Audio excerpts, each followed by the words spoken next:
గత ప్రభుత్వం కేంద్ర నిధులను దారి మళ్లించిందన్నారు సీఎం చంద్రబాబు. గత ప్రభుత్వ హయాంలో అభివృద్ధి జరగలేదని, అందుకే రాష్ట్రాన్ని పునర్నిర్మిస్తామన్నారు. సరైన పాలన అందించకపోతే ప్రజలు తిరస్కరిస్తారన్నారు. పేదలకు సంపద అందేలా చూడాలని, పేదల సంక్షేమం అందరి బాధ్యత అన్నారు.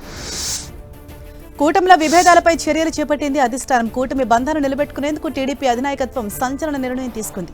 పిఠాపురం పార్టీ ఇన్ఛార్జి బాధ్యతల నుంచి వర్మను తప్పిస్తూ నిర్ణయం తీసుకుంది.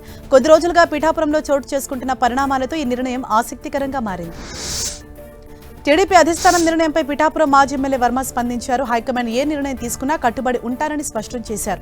పలు రకాల సమీకరణాలతో టీడీపీలో మార్పులు జరుగుతుంటాయని చెప్పుకొచ్చారు. ఫైనల్ గా పార్టీ బాగుండేలా హైకమాండ్ చూడాలన్నారు. మంత్రి లోకేష్ తనతో మాట్లాడిన తర్వాతే పిఠాపురం టీడీపీలో నూతన కమిటీ ఏర్పాటు చేసేందుకు నిర్ణయించినట్లు తెలిపారు. తిరుమల లడ్డు వ్యవహారంపై ఏపీ ప్రభుత్వం మరో ఉన్నత స్థాయి కమిటీని నియమించింది. ఏకసభ్య కమిషన్ నివేదిక అమలు కోసం ఈ ప్రత్యేక కమిటీని ఏర్పాటు చేసింది. కమిటీ చైర్మన్ గా సీఎస్, సభ్యులుగా డీజీపీ, న్యాయశాఖ కార్యదర్శిని నియమిస్తూ ఉత్తర్వులు జారీ చేసింది.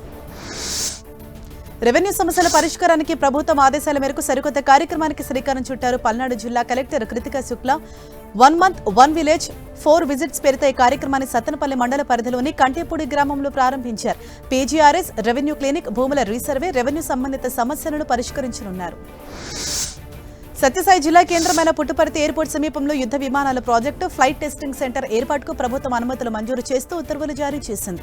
రాష్ట్ర ప్రభుత్వ ప్రతిపాదనకు రక్షణ పరిశోధన మరియు అభివృద్ధి సంస్థ ఆమోదం తెలిపింది. పరిశ్రమ ఏర్పాటుకు కేటాయించిన భూములు, విమానాశ్రయ పరిసర ప్రాంతాలను డీఆర్డీఓ చీఫ్ సెక్రటరీ మీరా మహంతి పరిశీలించారు. అనంతపురం జిల్లా మడకశిరలో 54 మందికి 14,15,000 రూపాయల విలువైన సీఎంఆర్ఎఫ్ చెక్కులను పంపిణీ చేశారు ఎమ్మెల్యే ఎంఎస్ రాజు. మడకశిర నియోజకవర్గంలో వివిధ అనారోగ్య సమస్యలతో ఇబ్బందులు పడుతున్న వారికి సీఎం సహాయ నిధి, సీఎంఆర్ఎఫ్ ద్వారా సహాయాన్ని అందించారు. కూటమి ప్రభుత్వంలో పేదవారి సంక్షేమానికి పెద్దపీట వేస్తున్నామన్నారు.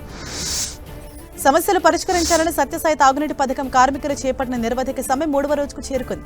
కొత్త చెరువు పంప్ హౌస్ వద్ద పుట్టుపర్తి, కొత్త చెరువు, బుక్కపట్నం మండలాలకు చెందిన కార్మికులు అర్ధనగ్నంగా నిరసన తెలిపారు. తాగునీటి పథకాన్ని జెడ్పీలో కలపకూడదని, యథాతథంగా పథకాన్ని కొనసాగించి కార్మికుల సమస్యలు పరిష్కరించాలని డిమాండ్ చేశారు. నెల్లూరు జిల్లా కలువాయి మండలంలో ప్రజలకు సేవలు అందించాల్సిన సచివాలయాలు మూగిపోయినట్లుగా మారాయని మండల ప్రజలు ఆవేదన వ్యక్తం చేస్తున్నారు. కలువాయిలోని సచివాలయం 1, 2, 3 పరిధిలో ఒక్క ఉద్యోగి కూడా అందుబాటులో లేకపోవడంతో వివిధ గ్రామాల నుంచి వచ్చిన ప్రజలు తీవ్ర ఇబ్బందులు పడుతున్నారు.